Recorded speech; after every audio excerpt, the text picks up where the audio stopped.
Okay, there. Alright. Hello, my name's Anthony Wolverton, and I would like to welcome you into my home. Right now I'm in my living room right here. This is my driving room where I move my home around. Then behind me I have my laundry storage area and my guest room right directly in back of me. I'm living out of my car right now. It's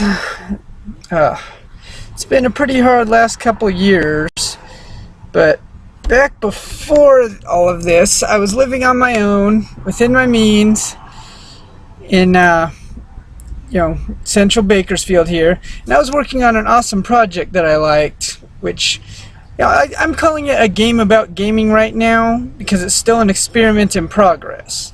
What I really want to do is to take all of the wonderful design stuff that made 2D gaming the cool stuff it was, and somehow make a cohesive, solid experience of all of it. The experience of being a gamer. So yes, it's a game about being a gamer, gaming, kind of. Now, whether I do this as like a big meta game where you play the role of a game player who is making your way around town, meeting friends, playing games, acquiring games, or whether you stay a persistent fictional character in a universe like Grand Theft Auto or Need for Speed, and your different missions and objectives are made up of these different styles of games, I'm kind of on the fence. But I'm actually aiming more towards doing both of those and releasing them as separate projects so that people can pick and choose whatever approach they want with it. I actually started designing and developing this around 2010. Like I said, I was living on my own within my means, and work was fine. It was paying the bills and making things happen. And then one day my niece broke my phone and I got in a car accident in the same day. So I had no way to work, I had no way to call a ride to work, I had no way to call into work, and none of my neighbors were home. So I went to work and I got no call, no showed, and fired. I got on unemployment for a while because that's kind of bogus grounds for getting fired, but it's at-will employment. What can you do? The unemployment only carried me through the end of, I want to say 2012? Either way, yeah, I moved in with a friend after that who had a bug problem, and, we all suffered from the bug problem, and it ate about 80% of my belongings. I made it out of there with 2 weeks worth of clothes, my electronics, and a couple little tidbits. Not a whole lot at my disposal. I've been in and out of a discipleship program in the meantime that took me off the grid, and I've been hammering the job market trying to get some regular steady work to get my life back, and I'm certainly going to keep doing that.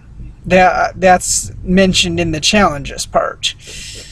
But at the same time, this project is very go.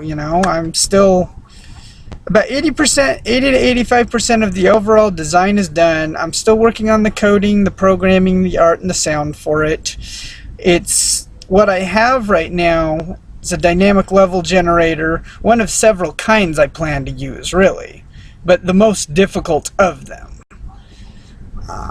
It can make 2D maps for any kind of games that use maps, platforming games, action-adventure games, driving games. There's a lot of games you can use, a map generator with. I've linked that below in the project description. It's just a beta, and I've turned off the collision detection while you're walking because you're supposed to be able to walk through the walls just to test the map generation. It's just the code is there. I just have to unremark the collision detection, and it'll work again. And I'm still working on the platforming physics, which that stuff is a little trickier than you'd believe at first shot, but it's completely within my ability to learn and to do. So I had all my projects backed up. one of the things that happened over this time was the hard drive on my old computer fried. My limited funds went into replacing my car and replacing, once the starter and everything went out on it, and replacing my computer. And all my project is back up, you know. But then I went one day to check for the license keys to Game Maker or Visual Studio, two things that I've been using, and it wasn't on my BoxNet account, it wasn't on any of my flash drives, and I have one friend with a removable hard drive that I had a lot of my data backed up on, and I couldn't find it there either. So now I have a project that's in process that I can't really do a whole lot about because I can't add new assets to it. I can't add sound to it. It's just kind of at a standstill right now. And work, it's here today, gone tomorrow. I've been doing temp work, which is keeping gas in my tank and keeping me fed, but it's just, you know, it's an even keel. It's not getting my life back yet. So I'm not asking for, you know, 40, you know, some 25,000, 45,000 outlandish thing to get this game professionally produced and polished. I just want to be able to get my coding engines back together so I can get my project going again, so I can get it to a point of a playable beta, and then we'll worry about that professional production stuff. Originally, I wasn't even going to start a Kickstarter until I had something playable and full of substance. But given my circumstances, I can't really afford to do that now.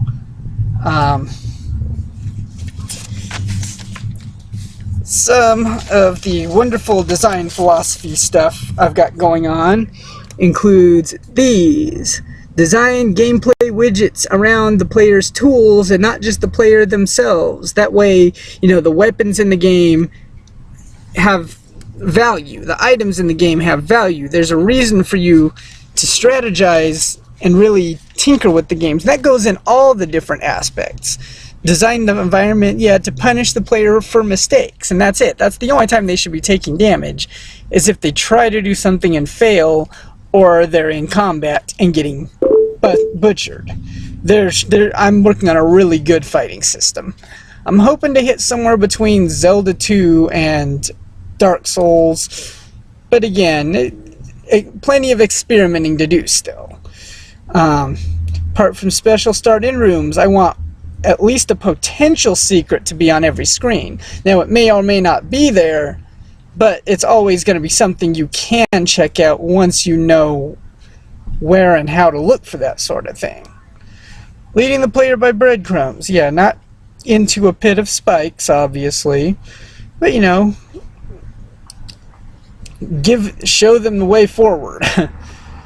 You know, the map generator, while it looks like it just builds static hallways and rooms, it's actually designed to alternate between 3 different kinds of rooms: navigation challenges, trap avoidance, and combat.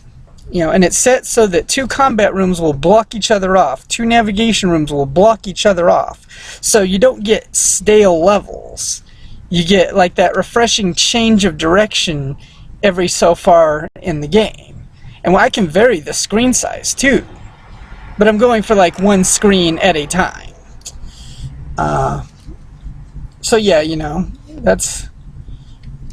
and that can be put into any kind of gaming structure. Use super simple rudimentary things, sometimes as obstructions, sometimes as tools. Like we all know, the good platforming hop and bop games has the sequences of enemies that if you hit them in the right order, you're accurate with them, it takes you to, you know, a certain prize. It's fun to execute, you know. These kinds of things. Working with like a four melee weapon system, 4 types anyways. Whether or not I'll make variations on these depends on how deep I get versus how simple I keep things able to execute. You know, I want swords that are able to cut through fleshy enemies and be interactive with tools and objects in the environments. I want hammers that can smash through things and be good against solid things like robot enemies, rock enemies, whips to punish the undead. How kinky is that? It's not very original, but it works. And then spears that, you know, are useful at keeping things at a distance, whacking things quickly, deflecting shots. You know, maybe give it the Scrooge McDuck pogo stick thing, which seems to be really popular now. I mean, we got it in DuckTales Remastered, we got it in Donkey Kong Country Returns, we got it in Shovel Knight. It's just something that's fun to have. You know, I want to give a good variety of, you know, gun types and shot types to go with it. Some different kinds of explosives. You know, one of the other map generations things that I was working on, I don't know if this is going to show up too well. This is kind of like a Metroid-y Mega Man approach where you have 4 levels, A, B, C, and D that you follow through their different routes. And again, depending on the boss at the end, it will generate different obstructions and different scenes to compensate for whatever it is. You get the power in the boss rooms, and then there's a loopback corridor that takes you to the save area. And once you complete all of those, it unlocks the X or Y doors, which takes you on a loop of the little boss area here, or the mini boss area. Then, you know, you have your final encounter just to the other side of the start, or on the start screen. And then, of course, your ending is right back there. Very simple, straightforward, but you can make a good platformer with this. You can make a decent driving vehicular combat game with this. You can make a good action-adventure game, a non-linear RPG, any sort of things with map structures like this. Here I have another one. You know, this is going to be more story plot-driven. But, yes, you go from the start across to boss number 1, you go down, you take a fork in the path, maybe it splits your plot, down to boss 2, boss 3 takes you all the way to the side, you do a little backward roaming to boss 4, then starts the vertical tension with 5 and 6, and then at 6 you can end your game, or maybe I can design this so that there's like a broken alternate version of the world that you can make a second lap with the powers you acquire during your first lap. You know, yeah, this is designed to be linear, but it's also designed to be a cohesive, solid experience like the zones on Sonic and Knuckles. How, you know, your Act 1 boss, you fight it, and then you take them right off from that screen into Act 2. It's just, you can have a complete, cohesive storyline experience with just that. Let's see here. Different kind of map generation I have. So more like a free roam Metroid-y world. You know, you got areas 1, 2, 3, and 4. You start in the middle and you can go left and right. All the corridors are open left and right. But now each area has its own environment. And then there's one of these screens you can go left to right, one you can go right to left, one you can free roam back and forth, one you go from the outside to the inside, and then one you go from the inside to the outside, and those last 2 open up and downs in the middle of those. This way you can generate different ways to navigate these environments each time, and I planned on making at least 10 environments. Ideally I'd like to get 15 to 20 of them. Like completely different environments with completely different gameplay mechanics, so that each variation of your run through here is a completely different experience. But unlike the random generated dungeon crawlers we have going on now, like Splunky and Binding of Isaac, I want each of these experiences to be a savable thing that you can replay as its own standalone game. So maybe a game series will have its own thing. And again, just you can change all the variants on this. You can make this a top-down adventure game. You can make it a twin-stick shooter. You can make it a space shooter. You can take each of these kinds of level generators and apply completely different game styles to them. That's the kind of thing I want to put together. You know, it's all simple stuff, but it's a lot of systematic, simple stuff that works together into a big, cohesive experience that you can play RPGs in, you can play platformer games in, you know, and not even through the effort of the player to make them. I may have a level just a simple level design tool if that's a really demandable feature. But I see that in a lot of games now, and I don't see a whole lot of use of it unless that's the whole point of it, like Project Spark or Little Big Planet. I mean, I would really love to get into Little Big Planet, but the floaty physics just kill me. So yeah, that's the other thing. I really want to deliver on the physics, on the dynamics, on the pacing. And I really want it to be an experience that respects the player's time, you know. As much as I love a good adventure game, I found myself getting into fighting games and music games because they don't control your time. You can play them in quick little spurts, you can play them in long ongoing sessions, hours at a time, but the game gives you that choice, you know.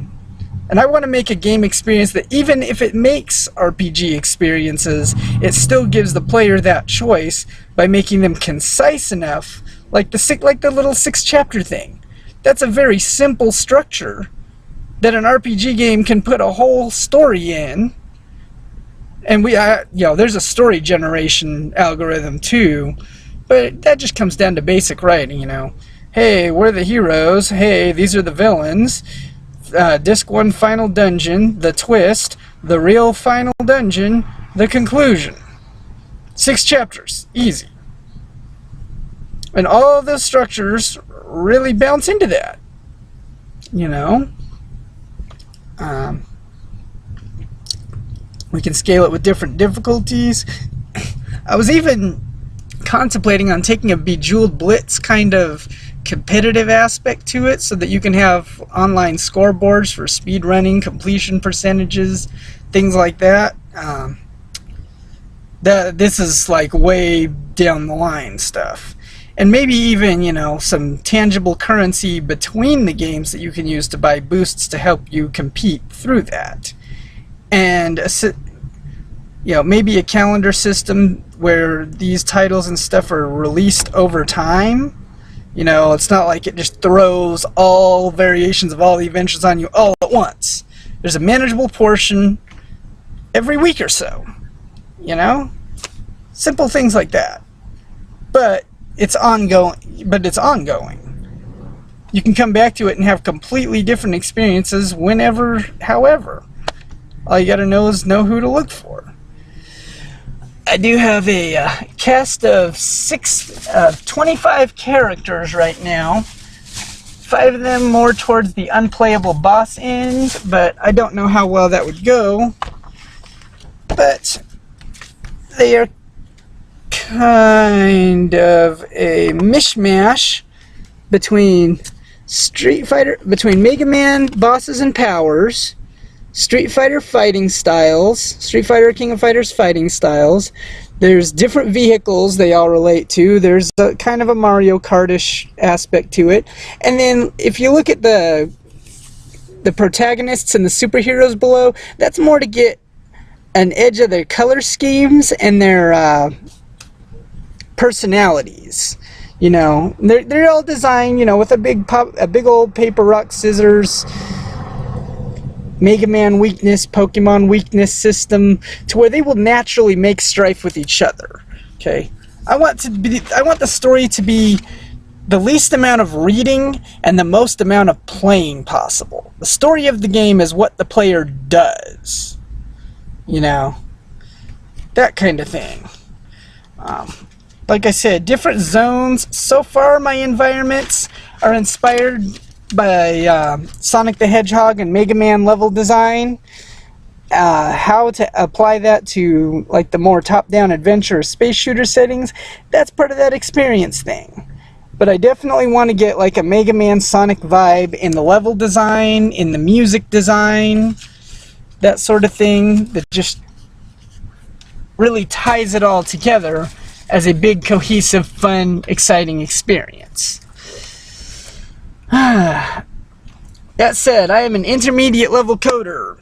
I have done lots of design assistance and coding assistance on other projects, like a DOS remake of Street Fighter 2 back in the early to mid 1990s, the Dance Dance Revolution simulators, like Dance with Intensity or Step Mania or Delight Delight Reduplication, if you know way back that far. Couple small things between now and then, now that I found TIG Source, which I only discovered because of playing games like Rogue and Splunky when I first learned about this level generation stuff back in 2008, 2009. And then that became like my new thing. Like, finally, this is the kind of thing I wanted to make forever.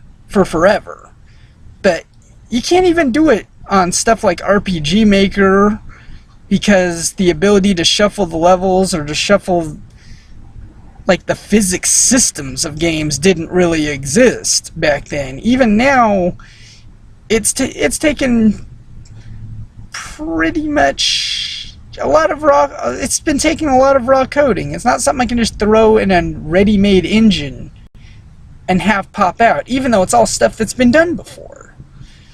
And then finally, there's one more missing ingredient to all of this that I'm still kind of working on fine-tuning. But how do you make something new by copying what exists? I definitely want to make something that not only encompasses all of the fun of gaming, but expands on it on some way. You know, I want to be able to track some players' tendencies and maybe take the characters or the experiences you play in the game, copy them online to other players, and make them different bosses or different AIs to compete with. But that's also way heavy level, way after beta, way after I have all that. I'm getting way ahead of myself there.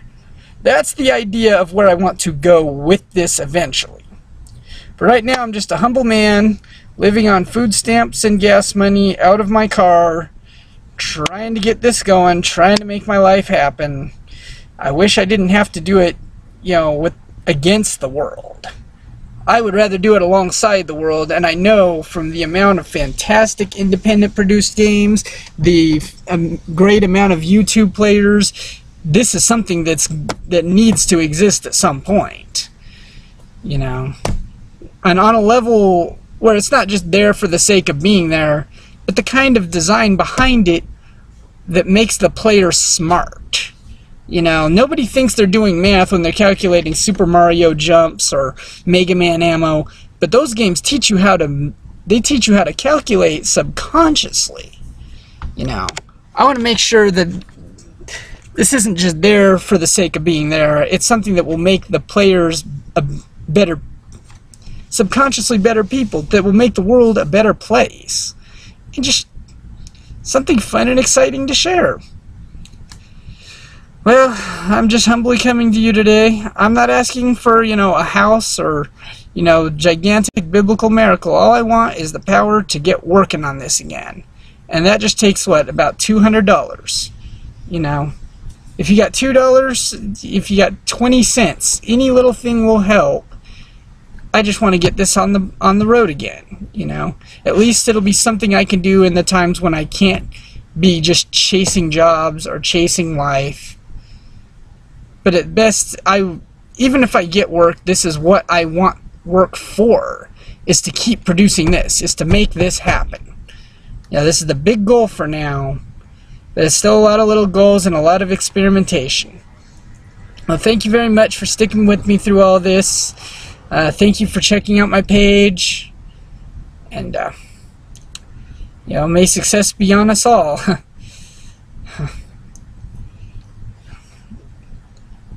You guys have an awesome one.